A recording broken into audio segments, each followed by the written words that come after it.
الحمد لله الذي كفى والصلاة والسلام على رسوله المصطفى. أما بعد فقد قال الله تعالى أن الأرض يرثها عبادي الصالحون. بلا شبہ ہمارے نیک بندے زمین کے وارث ہوں گے. جب سر میں ہوائیں طاعت تھی، سر سبز شجر امید کا تھا. جب سر عصیاں چلنے لگی، اس پیڑ نے پھلنا چھوڑ دیا. اللہ کی راہ اچھی ہے، وہی آثار و نشان سب قائم ہیں. اللہ کے بندوں نے لیکن اس راہ پہ چلنا چھوڑ دیا. ذرا آپ اس زمانے کا تصور کریں جب یہ اور تنہا ایک 40 سالہ انسان نے اسلام کی آواز بلند کی، اور صرف 23 سال میں وہ آواز اتنی دور پہنچ گئی کہ تاریخ اس کی مثال دینے سے حاصل ہے. اور ابھی ایک صدی بھی نہ گزری تھی کہ ایک انقلاب رونما ہو گیا.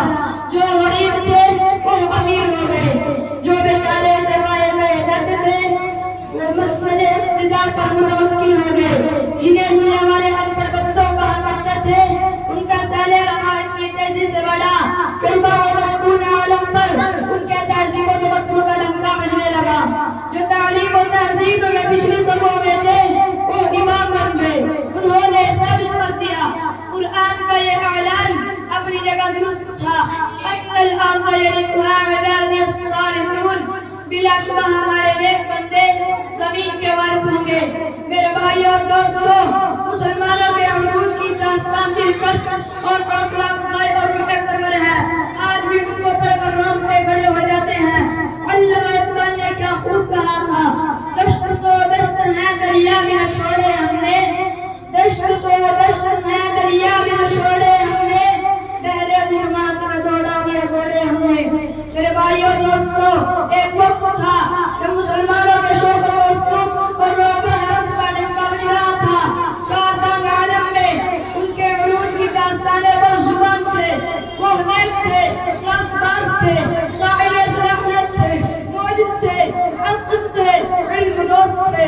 اور سب سے بڑی بات یہ تھی کہ ان کے دلوں میں خدا اور رسول کی اتنی محبت تھی کہ جتنی وہ اپنے مال و دولت اہل و عیال سے نہیں کرتے تھے. یہی وجہ تھی کہ جدھر رخ کرتے انہیں فتح نصیب ہوتی.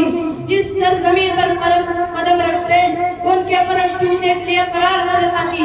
سچ کہا کہنے والے نے، جدھر رخ کیا سلطنت زیر فرما، جدھر رخ کیا سلطنت زیر فرما، جدھر آنکھ اٹھائی ممالک مسفر. مگر آج وہی قوم آج دلیل و فر ہو رہی ہے. اسلام کے نام لیوا آج پیدر پہ شکست کھا رہا ہے. چین سے لے کر افریقہ کے ساحلوں تک جہاں بھی لے کے مسلمان زندگی کے میدان میں شکست کھاتا چلا جا رہا ہے. آخر کیوں؟ کیا کبھی ہم نے اس کو بھی سوچا ہے؟ سوچیے اور سمجھیے. ظاہر ہے کہ جن صفات نے ہمیں ترقی کے منازل سے کرایا تھے، جن خوبیوں نے ہمیں باب عروج پر پہنچایا تھا، وہی خوبیاں اگر ہم پھر سے پیدا کر لیں، یقین رکھیں ہم سب جلد کامیاب ہوں گے. اور آخر میں وہی شاعر کا سن لیں تاکہ آپ کا ذہن تازہ ہو جائے گا. اور اس شاعر کے ساتھ میں اپنی تقریر کو یہ ختم کرتا ہوں. جب سر میں ہوائیں طاعت تھی، سر سبز شجر امید کا تھا. جب سر عصیاں چلنے لگی، اس پیڑ نے پلنا چھوڑ دیا. اللہ کی راہ اب بھی ہے کھلی، آثار و نشان سب قائم ہے. اللہ کے بندوں نے لیکن اس راہ پہ چلنا چھوڑ دیا. وآخر دعوانا